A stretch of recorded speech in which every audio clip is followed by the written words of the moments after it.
Programme में एक बार फिर खुशामदीद। हम बात कर रहे थे हिंदुस्तानी सहाफ़ी तज़कियाकार रोहित शर्मा से, और उनसे हम बात कर रहे थे कि जी तालिबान के हवाले से जो स्टेटमेंट आया है जिसको दोहरा रहे हैं बार बार, और उसी हवाले से मैंने भी उन्हें कहा कि जी जितनी कुर्बानियाँ पाकिस्तान ने दहशतगर्दी की जंग में दी हैं, जितने खुदकुश हमले तालिबान ने पाकिस्तान में किए हैं, दहशतगर्द कार्रवाइयाँ हुई हैं, जितने हमले रोहित आवाज़ आ रही है आपको? बिल्कुल आवाज आ रही है जनाब जी। सवाल सुन लीजिए फिर कि तालिबान ने पाकिस्तान पर जितने खुदकुश हमले हुए हैं, दहशतगर्दाना कार्रवाइयाँ हुई हैं, दो ही तो लोग थे, एक तालिबान और दूसरे हिंदुस्तानी रॉक एजेंट जो पाकिस्तान में हमले करते हैं। अब आप जवाब दीजिए। जवाब तो मैं दूंगा, लेकिन आपसे एक प्रॉमिस चाहिए मुझे कि आप मुझे डिस्टर्ब नहीं करेंगे। मेरा जवाब 3 मिनट का होगा। 3 मिनट यानी कि आपको 180 सेकंड पूरा सुनना पड़ेगा। दलाइल से गुफ्तगू होनी चाहिए। मैं बिल्कुल आपको लग रहा है कि आपने किसी सब्जी वाले को सामने बिठा रखा है? ये तो पता चलेगा ना, आगे तो करें रोहित शर्मा साहब, जवाब तो दें। पता तो आपको एंटीसीडेंट्स चेक करके आपको ये चेक करके बिठाना चाहिए था। जी रोहित शर्मा साहब बात तो कीजिए। अब आप देखिए, बात कीजिए ना, जवाब दीजिए ना। 60 तो यहाँ चले गए। जवाब दे रहा था 3 बार पिछली ब्रेक से। चले आप कंटिन्यू करें sir please carry on sir, please carry on, listening you carefully, carry on. नहीं आप शुरू करें, आप कंटिन्यू कीजिए। हाँ ठीक है ठीक है ठीक है। नाउ कमिंग बैक टू कि तालिबान को पाकिस्तान का सपोर्ट है, ये बात बहुत क्लियर है। और तालिबान कर क्या रहा है सबको पता है। आज शाह महमूद कुरैशी साहब का जो स्टेटमेंट था कि आप तालिबान को ये बोलेंगे कि वो वायलेंस करता है तो that will be exaggeration, right. तो इस चीज को अगर आप देखें कि तालिबान वहां क्या कर रहा है और उस पर पाकिस्तान का सपोर्ट है, तो इंडिया का एक नेचुरल वो बनता है कि वो अपनी सिक्योरिटी के लिए ज़िल्मे खलीलजाद से बात करे, क्योंकि वो उधर के इंचार्ज हैं। और दोहा में जाकर के उन्होंने वहां की उससे बात की, वहां के ऑफिशियल से बात की। अफगानिस्तान हमारा पुराना एलाय है और वहां पे हमारी एम्बेसी भी है, ठीक है ना। हमारे कॉन्सुलेट्स भी थे, हमने 2 कॉन्सुलेट्स बंद किए अभी हाल में, जब तालिबान अमेरिकन पुल आउट और तालिबान के एक्सपेंशन को देखते हुए ऑस्ट्रेलिया ने भी अपनी एम्बेसी बंद कर दी है, राइट।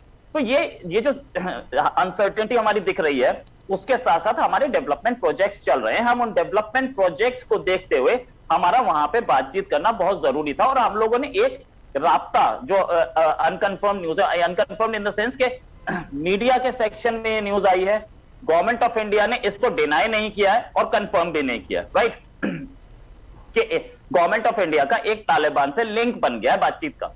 तो हम लोग ये कोशिश कर रहे हैं, तो आप कर रहे हैं ना इस तरीके से, फिर जब लिंक बन गया तो mister home server you are, मेरा आंसर तो खत्म होने दो जी। अच्छा अभी कंप्लीट नहीं हुआ रोहित, कंप्लीट नहीं किया अभी तक। आंसर तो 5 ही मिनट का होता है, जब क्वेश्चन आपका 5 मिनट का होगा तो इतने सारे इल्जामात भी तो आप लगाए जा रहे हैं। आपने कहा कि तालिबान से आपके रवाबित थे, ये तो पूछना चाह रहा हूँ आपसे। मैंने आपके सवाल में अलग कहा कि जितने तालिबान से पाकिस्तान मुतासिर हुआ, जितने हमले हम पर हुए हैं, जितने खुदकुश हमले पाकिस्तान में हुए, हिंदुस्तान में कहां हुए?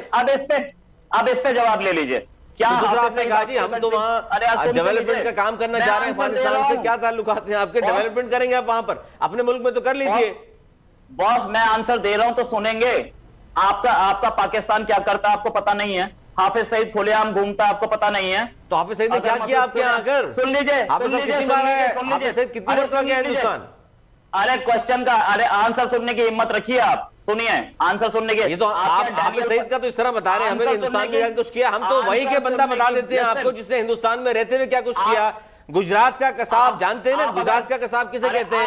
आरएसएस दहशतगर्द जो तंजीम है उसका मेंबर इस वक्त नरेंद्र मोदी वज़ीर आज़म है आपका, पता नहीं है आपको इस बात का? अगर गेस्ट चैनल आपका है भाई, आप जब इल्जाम लगा रहे हैं तो दूसरों को दूसरों को भी बात करने देना। आपने हाफिज सईद कहा, मैंने तो नहीं कहा हमारा लीडर है हाफिज सईद, आपका तो लीडर है जिसको याद होगा आपको। गुजरात का जब वज़ीर आला था उसके बाद वज़ीर आज़म जब बनने वाले थे नरेंद्र मोदी साहब, हिंदुस्तान के वज़ीर आज़म पर क्यों पाबंदी लगाई थी अमेरिका ने?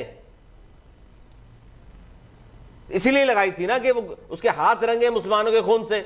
गुजरात में जो कुछ किया था उसने। अरे बोल चुके आप?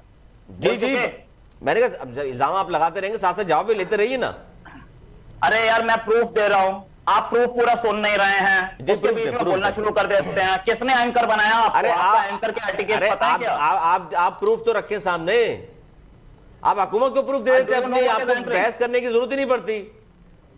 अरे मैं तो बता रहा हूं आपको, मैं तो आपको बता रहा हूं, डैनियल पॉल का मर्डरर आपका छूट गया, जिसको मर्डर की जिसको फांसी की सजा थी, वो भी मर्डरर था, टेररिस्ट था, उसको आपकी कोर्ट ने छोड़ दिया। अच्छा, हमारी पुलिस का डैनियल पर्ल याद आ रहा है, जिसका केस चलता रहा, समझौता एक्सप्रेस वाले, बाबरी मस्जिद वाले, सारे तो आपने छोड़ दिए, जिनके नाम आए थे उन सबको आपने छोड़ दिया, उसका नहीं बता रहे। चीजें छोड़िए, सारी चीजें छोड़िए, एक आदमी को फांसी दी है, आप ही की अदालत ने फांसी। चले, हमारी अदालतों ने फांसी तो दी, आपकी अदालतों ने बरी कर दिया सबको। अरे छोड़िए ना, आप अपने बारे में बात छोड़ कैसे दे, अब आप बात नहीं करना चाह रहे हैं इस मौजूद पे। अच्छा चलिए, उसको भी लेकर करते। आप जो जयशंकर और ज़ल्मे खलीलजाद पे आ रहे थे कि जी उनकी मुलाकात हुई है, डेवलपमेंट करना चाहते, इस पे आगे चलें। आपने शुरू किया। अरे यार बात सुन लीजिए, आप इंटरव्यू कर रहे हैं, आप जर्नलिज्म करके आए हैं क्या? इंटरव्यू करने वाला कोई क्वेश्चन पूछता है, उसके बाद बोलता है तू 2 मिनट का आंसर दे। जवाब में इल्जाम दे रहे हैं ना, मैंने तो आपसे बात की, दलाइल की, आपने इल्जाम लगाने शुरू कर दिए। तो मेरा आंसर तो खत्म होने देंगे? मेरा आंसर ही नहीं खत्म होने देते। दलाइल शुरू कीजिए। जी दलाइल शुरू कीजिए। मैं ये बोल रहा हूं, आप ही लाए ना बीच में बहुत सारी चीजें। मैं तो तालिबान पे बात कर रहा था, आपने 71 का जिक्र कर दिया, इस पे आपने कश्मीर का जिक्र कर दिया, मैं अफगानिस्तान पे बात कर रहा था। आप 25 चीजें बोले, ये सारी दुखती रगे हैं, नहीं कर रहे दोबारा जिक्र, बेफिक्र हो जाए इस पे आ जाए। अरे दुखती रग, सुनिए दुखती रग हमें भी पता है, किसी कंट्री का प्राइम मिनिस्टर इतना मजबूर हो जाए कि आर्मी चीफ ऑपोजिशन से मीटिंग करे, दुखती रग हमें भी पता है। यार हमारा प्राइम मिनिस्टर है, हमारा आर्मी चीफ है, आपस में मुलाकातें नहीं होनी चाहिए क्या? प्रॉब्लम मिलेंगे, आपसे पूछे करेंगे क्या? ये क्या बात कर दी आपने? यार हमारे लीडर है, वो भी लीडर हमारा है, आर्मी चीफ भी हमारी, फौज भी हमारी, मिलके बैठते हैं, रोजाना बात होती है, उसमें क्या है? सुनिए दुखती रग हमें भी पता है, आपके प्रेसिडेंट और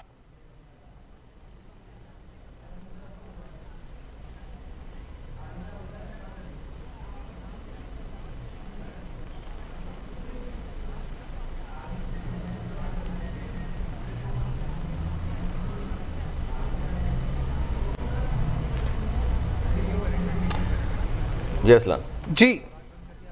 अच्छा ये मुझे बताइएगा, आप बात कर रहे हैं, आप कह रहे हैं कि जी आतंकवाद को पाकिस्तान सपोर्ट करता है, तालिबान को पाकिस्तान सपोर्ट करता है, क्या आप भूल गए इस्लामाबाद में मेरिट होटल में क्या हुआ था? क्या आप भूल गए आर्मी पब्लिक स्कूल पेशावर में आप लोगों ने क्या किया था? इसके साथ लेट मी फिनिश। ये इन्होंने इतनी सारी बातें कर दी, इतने सारे इल्जामात लगा रही है। कश्मीर में आप लोग 70 सालों से क्या कर रहे हैं? आप रायशुमारी क्यों नहीं कराते? हिंदुस्तान क्यों खौफजदा है? बीजेपी जय श्री राम के स्लोगन पर मुसलमानों के साथ भारत में क्या करता रहा है, गुजरात में क्या होता रहा है, क्या ये सबको पता नहीं है? क्या इससे बढ़कर एक और बात, भारतीय जासूस दहशतगर्द कलभूषण पकड़ा हुआ है ना, हाजिर सर्विस मुलाजिम है हिंदुस्तान का, नेवी का, वो इससे बड़ा सबूत क्या दें दहशतगर्दी का? जब उसे गिरफ्तार किया गया तो भारत की जानिब से कहा गया हमारा कोई ताल्लुक नहीं है उससे, बाद में फोन कर लिया, बाद में तस्लीम कर लिया गया। तो ये आप अपने जो काले करतूत है उसको कम से कम हम पे तो ना डालें। और दूसरा, चाइना ने जिस तरह लद्दाख में जो कुछ आपके साथ किया है, किसी को बताने के लायक भी नहीं है वो तो। ये तमाम तर चीजें तो वीडियो सोशल मीडिया पर मौजूद है रोहित शर्मा साहब।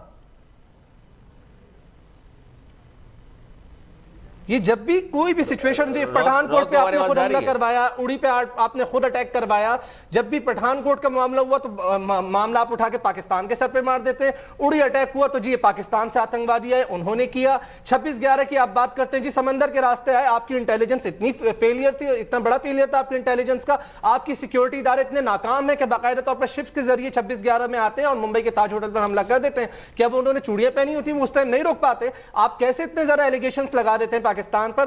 कहीं भी हिंदुस्तान में कोई पटाखा फूटा तो पाकिस्तान ने करवा दिया। ओम पुरी साहब प्लेट का जो ऑन रिकॉर्ड बयान है, तमाम की तरह चीजें आपके अपने ही देश के लोग ये बातें कहते हैं कि आप एलिगेशन उठाते हैं और पाकिस्तान पे लगा देते हैं, ऑन रिकॉर्ड तमाम चीजें। हिंदुस्तान में जितने मुसलमान हैं कोई महफूज नहीं है, वीडियो सारी मौजूद है, हमने तो नहीं बनाई, वहीं के लोग बना करके पूरी दुनिया को दिखा रहे हैं आपका असल भयानक चेहरा। जो मकबूजा जम्मू कश्मीर में 8 लाख से जायद मुसल्लह फौज आपने वहां रखी हुई है, वो किस लिए रखी हुई है? वहां क्यों आज तक वहां जुल्म सितम है 70 साल से? क्यों आप भाग कर गए थे? अक़वाम मुत्तहिदा उनकी रेजोल्यूशंस पर क्यों अमल दरामद नहीं कर रहे आज आप? इसको बताने को आप तैयार नहीं है। कलभूषण जैसे दहशतगर्द पाकिस्तान भेजते हैं, फिर क्या उनका अंजाम होता है? सरबजीत सिंह यहीं से गया है छुटकर जेल, जाहिर बहुत सारे बंद धमाकों में मुलव्विस था वो भी। अच्छा, तालिबान के हवाले से हमें जोड़ लें। यकीनी तौर पर रोहित शर्मा जो है उन्होंने राह फरार इख्तियार कर ली और ये हस्बे मामूल यही होता है, कोई पहली बात नहीं है अली। ये अच्छे कंडीशन मैंने कहा था कि रोहित शर्मा साहब दलाइल से बात कीजिए, एक दूसरे पे इल्जामात सिर्फ ना लगाएं।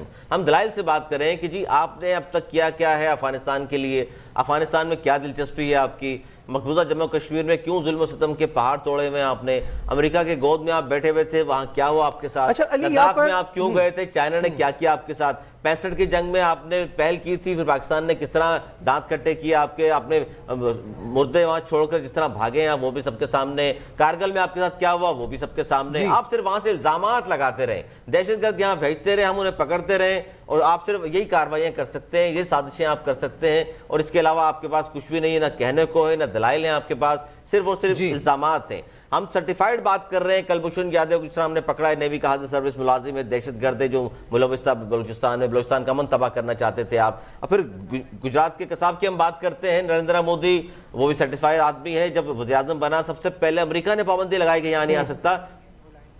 इस हवाले से हम शामिल गुफ्तगू करेंगे, हमारे साथ प्रोग्राम में मौजूद होंगे दिफाई तज़कियाकार हैं मेजर साहब, मेजर नदीम शेख साहब मौजूद हैं, उनसे भी शामिल गुफ्तगू करेंगे। मेजर नदीम शेख साहब, एक तरफ हिंदुस्तान कहता है कि पाकिस्तान जो है वो तालिबानों को सपोर्ट करता है, रोहित शर्मा भारतीय साफ़ी हमारे साथ मौजूद थे, उनका कहना था कि वज़ीर ख़ारिजा की जानिब से कहा गया कि तालिबान को जो है वो टेररिस्ट ना कहा जाए, वो उनको सपोर्ट करते हैं, और ख़ुद ज़ल्मे खलीलजाद से दोहा में जयशंकर मुलाकात करते हैं अपनी सिक्योरिटी के लिए। सर कैसे डिफेंड करेंगे इसको? Thank you for calling me. देखिए, ये अभी आप जिस तरह से बात कर रहे थे, ये जो इंडियन साफी थे और वो आखिर भाग गए, और बिल्कुल आपने सही कहा कि ये इंडिया हर चीज़ जो है वो सो कॉल्ड फ्लैग ऑपरेशन या गोल्ड स्टार और इस तरह की चीज़ें जो ये बात करता है, लेकिन ये खुद से ये करता है और उसके बाद खुद ही सारी दुनिया के सामने इनकी शर्मिंदगी होती है और इनका भांडा फूटता है। आपने देखा होगा कि पहले भी जो इनकी वीडियो और ऑडियो लीक हुई है जिसमें ये बात कर रहे थे, और मेजर साहब वो ये समझते हैं कि फिल्में और ड्रामे अच्छे बना लेते हैं तो इस तरह की कहानियां किस्से करके वो शायद दुनिया को मुतासिर करेंगे, लेकिन उनका जो भयानक चेहरा है वो छुपा नहीं रहा, वो सबके सामने आ चुका है।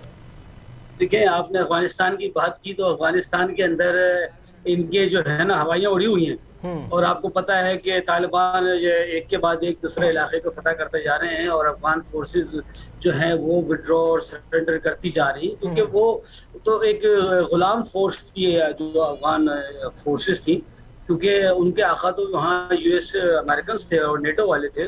जब आका भाग गए तो गुलाम कैसे ठहर सकते हैं? सर आप बिल्कुल सही फरमा रहे हैं, आका भाग गए तो गुलाम कैसे ठहर सकते हैं। सर वक्त बहुत कम है हमारे पास, सर इस पर रिस्पॉन्ड कर दीजिएगा कि एक तरफ खुद ये कहते हैं कि जी पाकिस्तान तालिबानों को सपोर्ट करते हैं और जयशंकर ज़ल्मे खलीलजाद से मुलाकात करते हैं अपनी सिक्योरिटी के नाम पर, तो इसको आप कैसे देखते हैं? क्या हिंदुस्तान खौफजदा है तालिबानों से?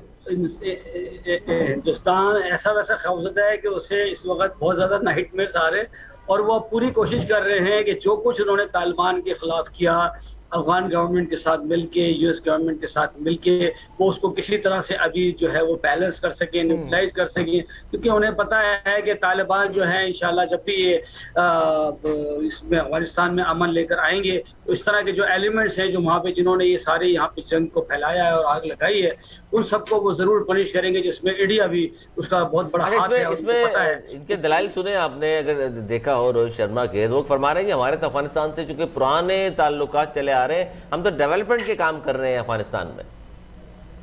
जो भी ताल्लुकात चले हैं, लेकिन इस आग में जो उन्होंने चिंगारियां डाली हैं वो सारी दुनिया को पता है, और ख़ास तौर पे तालिबान को पता है।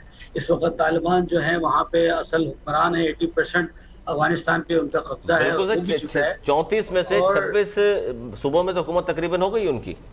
जी, सिर्फ काबुल है, और अभी काबुल में भी जो है अशरफ गनी साहब जो है वो तैयारियां कर रहे हैं कि किसी टाइम पर भी आप खबर सुनेंगे कि उनका तख्ता उलट दिया गया और वो वहाँ से फरार इख्तियार कर चुके हैं। तो ये अब इंडियंस को बिल्कुल क्लियर नजर आ रहा है इस वक्त, और ये अल्हम्दुलिल्लाह इस वक्त अफगानिस्तान की सिचुएशन चेंज हो रही है, जो ऑक्यूपेशन फोर्स थी वहाँ से जा रही हैं। तो अब इंशाल्लाह जो वहाँ के जो नेशनल हैं, जो लोग हैं, वो अपनी मर्जी की गवर्नमेंट वहाँ बनाएंगे, और बस हमारी दुआ ये है, पाकिस्तान का रोल ये है कि वहाँ किसी तरह से कोई खाना जंगी ना हो, और जितने स्टेक होल्डर्स हैं वहाँ पे, जितने भी वहाँ की अक़वाम हैं और जितने भी वहाँ के जो लोग हैं, कौमियतें हैं, वो मिलके एक नेशनल गवर्नमेंट बनाएं। क्या कहेंगे आप? अमेरिका जो कुछ हासिल करना चाहता था अफगानिस्तान में आकर हासिल कर लिया, इसलिए वापस जा रहा है, या कुछ और बात है? सर ये तो सारी दुनिया को पता है कि अमेरिका ने वहाँ क्या हासिल किया है। खाली धूल मट्टी और डेड बॉडीज के अलावा जो यहाँ से पैक होके गई हैं, उसके अलावा अमेरिका ने अफगानिस्तान से कुछ भी हासिल नहीं। मेजर सबक तो हासिल कर लिया। जी। बस यही आप कह सकते हैं। बाकी सिवाय डेड बॉडीज जो उन्होंने हजारों अमेरिकन को मरवा दिया यहाँ, और जो बिलियंस ऑफ डॉलर्स यहाँ रेत और मिट्टी के अंदर वो जो है वो फेंक के चले गए हैं, और अभी जो उन्होंने बड़े बड़े अड्डे बनाए थे हल्के हल्के वो तालिबान के कब्जे में जा रहे हैं। अड्डे चले जाएंगे, उनके विचार तो चले गए। जी बिल्कुल, सिर्फ काबुल रह गया है। मैं आपको अभी बता रहा हूँ कि सिर्फ काबुल रह गया है, ठीक है, और ये भी बहुत जल्द हो जाएगा। आप देख रहे हैं, तो ये अमेरिका ने यहाँ से कुछ हासिल नहीं किया, सिर्फ कुछ हासिल नहीं किया अमेरिका ने। बहुत बहुत शुक्रिया मेजर रिटायर्ड मोहम्मद नरीम शेख साहब, दिफाई तज्जियाकार हमारे साथ मौजूद थे। यकीनी तौर पर नाज़रीन, हमने आज आपके सामने प्रोग्राम पेश किया और गुफ्तगू की भारतीय सहाफ़ी रोहित शर्मा से, और यकीनी तौर पर आपने तमाम तर सूरत हाल देखी। पूरी दुनिया वाकिफ है कि भारतीय जनता पार्टी इंडिया में क्या कर रही है, मोदी सरकार मुसलमानों के साथ क्या कर रही है, हिंदुत्व के फलसफे को प्रमोट करने के लिए किस तरीके का जुल्म सितम जारी है। इस तमाम तर चीज़ों से पूरी दुनिया आशना है। उम्मीद करते हैं आने वाले दिनों में भी मजीद जो सूरत हाल आपके सामने रखेंगे, और इस मुलाकात के बाद पैदा होने वाली सूरत हाल खित्ते में किस तरह की कशीदगी इख्तियार करेगी या बेहतरी की तरफ जाएगा, इस पर भी आने वाले प्रोग्राम में गुफ्तगू करेंगे। इसके साथ ही प्रोग्राम का टाइम अख्तिताम होता है। मुझे अरसलान नईम और अली सर को दी इजाजत। मौलाना के बाद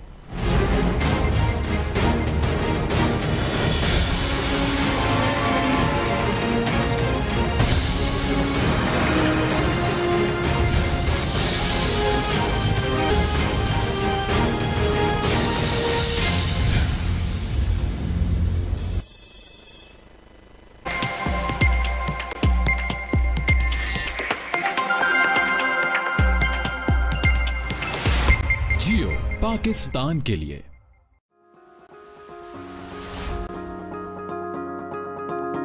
आज हम एक ऐसे मुल्क जा रहे हैं जिसके बारे में कहा जाता है कि ये दुनिया के सबसे ज्यादा खुश रहने वाले लोग हैं।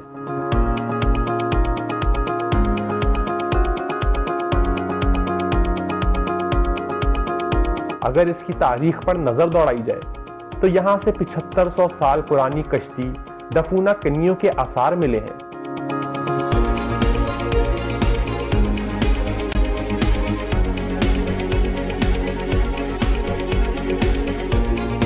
और 2% दीगर नस्लों के लोग आबाद हैं।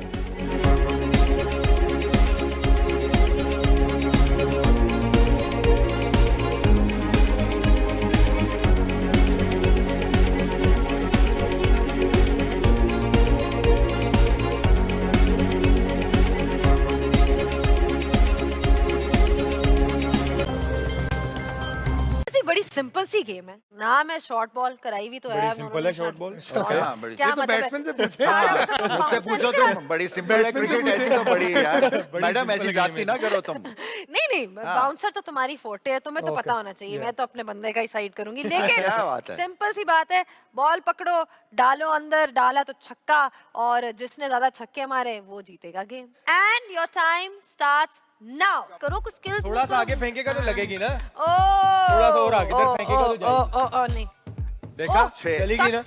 ओहो सही है, मेरी तरफ थोड़ा बड़ा कर। भाई ऑपोजिशन पे। ये एक और क्या, एक ज्यादा नहीं हो गया। कमाल है, ये जीत गई। ये विनिंग शॉट मारा है तुमने। भाई वो इतनी कंसंट्रेशन के साथ करे, कुछ डिस्ट्रैक्ट करो। करने दो, फोकस कर। क्या कर रहे हो तुम? कराची किंग्स को लग रहे हैं। 1 मिनट नहीं हुआ। नहीं भाई नहीं। ओह इनक्रेडिबल भाई, आज तो क्या करते रहे भाई? मेरी जान खत्म हो गया भाई। इसके बाद रिटायरमेंट अनाउंस कर दे। नहीं हार नहीं माननी। नहीं इसके बाद अभी तो कमबैक हुआ मेरा। ओह थोड़ा सा टाइम रह गया है। बॉल ले रहा है, इधर भी नहीं ले रहा। 152, 153, मेरा जवाब नहीं है। 155, 156, 57, 58, 59। विनिंग शॉट है, विनिंग शॉट। सेलिब्रेशन। अच्छा जी, हमारी बारी है। बड़े मैच का बड़ा प्लेयर हमारे पास ये तो वक्त ही बताएगा। ये तो इस प्रेशर में डाल दो मुझे। 48 का स्कोर है। ठहरे मुझे अपनी वॉच अभी हमें विंग्स लगने हैं। कराची किंग्स के उड़ने लगना है हमने। चलो जी स्टार्ट। आउट। और अभी आप देखें आमिर भाई की इन स्विंग। क्या जल्दी से टाइम हो यार। एक ही है। थोड़ा सा, थोड़ी सी और शॉर्ट पिच, थोड़ी सी उधर सामने जा यार जरा। थोड़ी मैं स्लिप में आ गया हूं, स्विंग करनी है आपको। ये तो यार पिटाई हो रही है रोमान। कोई बात नहीं रमेश भाई, जल्दी से नहीं जा रहा है। आप समझ आए? एज पे लग रहा है। 5 5 कितना बीट करना है? 8 9 पे जीतेंगे।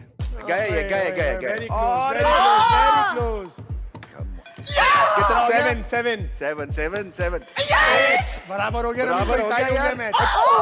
लेकिन हमने होप नहीं छोड़नी, हो सकता सुपर ओवर हो जाए। नहीं ये नहीं होने वाला। नहीं आजकल वैसे सुपर ओवर का फैशन चल रहा है बहुत। जी टोकरी खाली। Well done, well done good game भाई।